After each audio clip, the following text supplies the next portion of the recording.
Hello everyone, welcome back to Georgian Studiology. Myself Aditi, BMRIT Gold Medalist and intern at King George Medical University, Lucknow. So today we are going to discuss part 4 of interaction of X-ray with matter. तो हमको part 4 में Compton scattering को detail में discuss करना था, तो हम start करते हैं, ठीक है।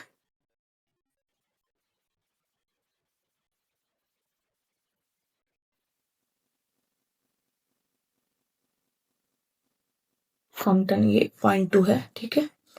तो कॉम्पटन स्कैटरिंग को डिस्कस करने के लिए हम पेज पे पहले ब्लैंक पेज पे समझेंगे। तो मान लीजिए ये कोई एक न्यूक्लियस है, ये एटम है, ठीक है, एटम है ये एटम का ये जो है आउटर मोस्ट सेल है, आउटर मोस्ट सेल है ये, ठीक है। अब जो कॉम्पटन स्कैटरिंग है वो कॉम्पटन के द्वारा डिस्कवर्ड किया गया था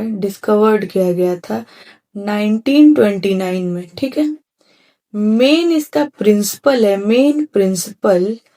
principal of Compton scattering is ionization, ठीक है, आयोनाइजेशन। ये आउटर मोस्ट सेल है। अब यहाँ पे क्या कर रहा है कि जो कॉम्पटन स्कैटरिंग है वो कॉम्पटन के द्वारा 1929 में डिस्कवर किया गया था। कॉम्पटन स्कैटरिंग का मेन प्रिंसिपल है आयोनाइजेशन। आयोनाइजेशन क्या होता है कि जब भी किसी आउटर मोस्ट सेल से, किसी एटम के आउटर मोस्ट सेल से इलेक्ट्रॉन इजेक्ट आउट हो जाए एक्सटर्नल सोर्स ऑफ एनर्जी देने की वजह से, उसको आयोनाइजेशन कहा जाता है। तो हम यहाँ पे डिस्कस करते हैं। ये एक एटम है, न्यूक्लियस है, इसमें सेल्स हैं, ये जो है के सेल है, ये जो है एल सेल है। यहाँ पे आउटर मोस्ट सेल इलेक्ट्रॉन है, यहाँ पे हम एनर्जी दे रहे हैं। यहाँ पे हाई एनर्जी इंसिडेंट फोटोन दे रहे हैं, ठीक है। या फिर हाई एनर्जी एक्सरे फोटोन दे रहे हैं। तो जो ये इलेक्ट्रॉन है वो इजेक्ट आउट हो जा रहा है विथ सम काइनेटिक एनर्जी। जो इजेक्टेड इलेक्ट्रॉन इजेक्टेड जो हुआ है उसको हम रिकॉइल इलेक्ट्रॉन बोलेंगे, ठीक है। और कुछ अमाउंट ऑफ एनर्जी जो है यहाँ पे स्कैटर्ड रेडिएशन के फॉर्म में निकल रही है, ठीक है। देखिए यहाँ पे कॉम्पटन स्कैटरिंग जो है वो एक साइंटिस्ट कॉम्पटन के द्वारा ईयर 1929 में डिस्कवर किया गया था। कॉम्पटन स्कैटरिंग का मेन प्रिंसिपल है आयोनाइजेशन। आयोनाइजेशन क्या होता है? Minimum amount of energy required to eject electron from outermost shell of an atom. तो हमको कम से कम एनर्जी की जरूरत पड़े जिससे कि हम किसी भी एटम के आउटर मोस्ट सेल से इलेक्ट्रॉन को निकाल लें, उसको आयोनाइजेशन कहा जाता है। तो यहाँ पे हम हाई एनर्जी इंसिडेंट फोटोन या फिर एक्सरे फोटोन दे रहे हैं, तो आउटर मोस्ट सेल जो कि एटम का है उससे इलेक्ट्रॉन इजेक्ट आउट हो जा रहा है विथ सम काइनेटिक एनर्जी। तो जो इलेक्ट्रॉन इजेक्ट आउट हुआ है उस इलेक्ट्रॉन का एक स्पेसिफाइड नाम दे दिया गया है जिसका नाम रिकॉइल इलेक्ट्रॉन है, और इस इलेक्ट्रॉन के पास कुछ काइनेटिक एनर्जी है, ठीक है। तो जो इंसिडेंट फोटोन है जो हम दे रहे हैं एक्सटर्नल सोर्स से, यहाँ से जो दे रहे हैं उसकी एनर्जी हाई है, तो कुछ अमाउंट ऑफ एनर्जी इलेक्ट्रॉन को इजेक्ट करने में चला गया, कुछ amount of energy scattered radiation के फॉर्म में निकालने में चला गया। तो मान लीजिए जो इंसिडेंट एक्सरे फोटोन था उसका वेवलेंथ लैम्डा 1 था और स्कैटर्ड जो था उसका वेवलेंथ जो है लैम्डा 2 था। तो लैम्डा 1 जो है हमेशा लैम्डा 2 से छोटा होगा। क्यों छोटा होगा? इसलिए छोटा होगा कि इंसिडेंट एक्सरे फोटोन की एनर्जी बाइफर्केट हो जा रही है, टूट जा रही है दो चीजों में, एक इलेक्ट्रॉन को इजेक्ट करने में, एक स्कैटर्ड रेडिएशन निकालने में, ठीक है। तो इसीलिए जो इंसिडेंट एक्सरे फोटोन है उसका वेवलेंथ स्कैटर्ड रेडिएशन से कम हो जाएगा, ठीक। अब हम सीखेंगे कॉम्पटन एंगल के बारे में। जो यहाँ से इंसिडेंट एक्सरे फोटोन आ रहा है उसका एंगल उसका पाथ क्या था, ऐसे स्ट्रेट पाथ था, इसको सीधे पाथ पे जाना चाहिए था, लेकिन ये सीधे पाथ स्ट्रेट पाथ पे ना जाके किसी डिग्री एंगल पे, यहाँ पे थीटा डिग्री एंगल पे स्कैटर्ड रेडिएशन बनाने लगा। तो ये जो थीटा है इसको हम बोलते हैं कॉम्पटन एंगल। ठीक है, Compton angle, Compton angle.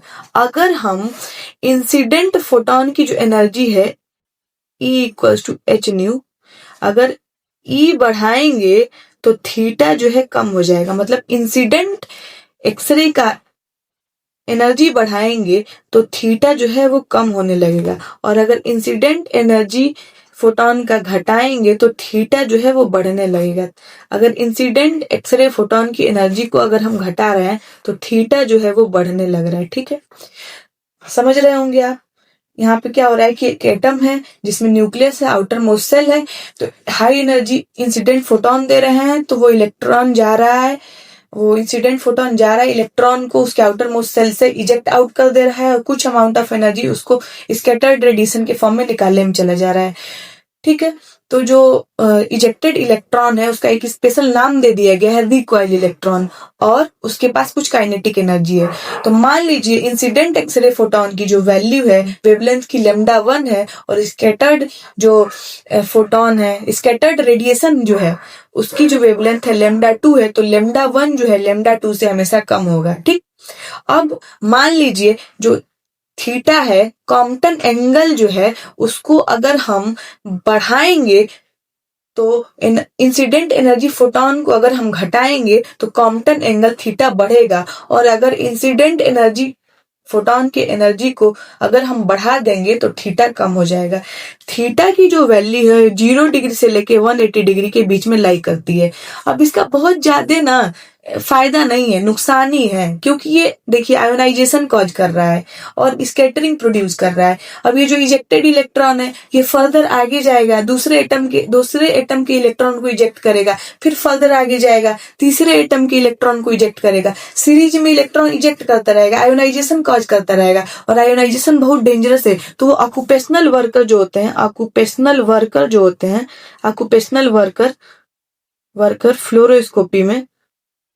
Fluoroscopy में उनको हार्म प्रोड्यूस करेगा, हार्म। ठीक है, अब हम पीपीटी पढ़ के समझने की कोशिश करते हैं।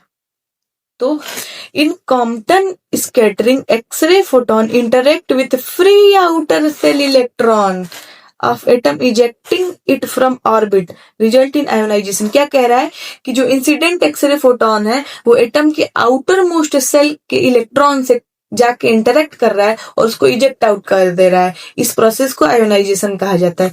This photon is deflected by electron in new direction and scattered photon with reduced energy. कह रहा है कि इससे एक इजेक्टेड इलेक्ट्रॉन मिल रहा है और एक स्कैटर्ड रेडिएशन मिल रहा है, ठीक। अब इस कॉम्पटन स्कैटरिंग के कुछ एडवांटेजेस के बारे में पढ़ रहा है। ये डायग्नोस्टिक रेडियोलॉजी में यूज होता है और ये एक्सरे के लिए मोस्ट इंपॉर्टेंट होता है, दिस एडवांटेज क्या है, ये आयोनाइजेशन कॉज कर रहा है, ये क्या कर रहा है, नॉइज कॉज कर दे रहा है, तो फिल्म पे जो है, इमेज पे जो है कंट्रास्ट डिक्रीज हो जा रहा है, ठीक।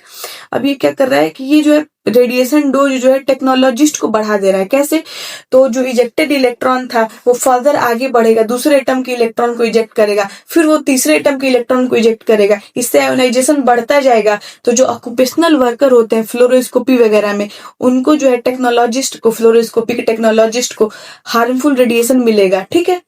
अब है ये स्कैटर्ड रेडिएशन प्रोड्यूस करेगा। अब ये है कि नेक्स्ट पॉइंट कॉम्पटन इफेक्ट का, in incident photon energy shared between scattered photon and, कह रहा है कि जो इंसिडेंट एक्सरे फोटोन थी उसकी एनर्जी दो पार्ट में डिवाइड हो गई, इक्वली बांट दिया गया, एक इलेक्ट्रॉन को इजेक्ट आउट करने में जो कि आयोनाइजेशन है और दूसरा स्कैटर्ड रेडिएशन निकालने में, ठीक। अब क्या है कि if X-ray photon energy increases then Compton energy decreases. वही है कि अगर थीटा को बढ़ा देंगे तो जो है इंसिडेंट एनर्जी फोटोन जो है डिक्रीज हो जाएगा, अगर थीटा को घटा देंगे तो एनर्जी ऑफ इंसिडेंट फोटोन जो है वो बढ़ जाएगा। देखिए कॉम्पटन स्कैटरिंग जो है वो एटॉमिक नंबर पे बिल्कुल डिपेंडेंट नहीं है। वही ये बता रहा है कि ये इंसिडेंट एक्सरे फोटॉन है, ये आया आउटर मोस्ट सेल के इलेक्ट्रॉन को इजेक्ट कर दिया और कुछ अमाउंट ऑफ स्कैटर्ड रेडिएशन निकला, ये है थीटा। थीटा जो है कॉम्पटन एंगल है, कॉम्पटन एंगल है, यही समझाने की कोशिश कर रहा था। तो इस वीडियो लेक्चर में हमने सीखा कि कॉम्पटन एंगल मेन जो प्रिंसिपल है उसका आयोनाइजेशन पे काम करता है।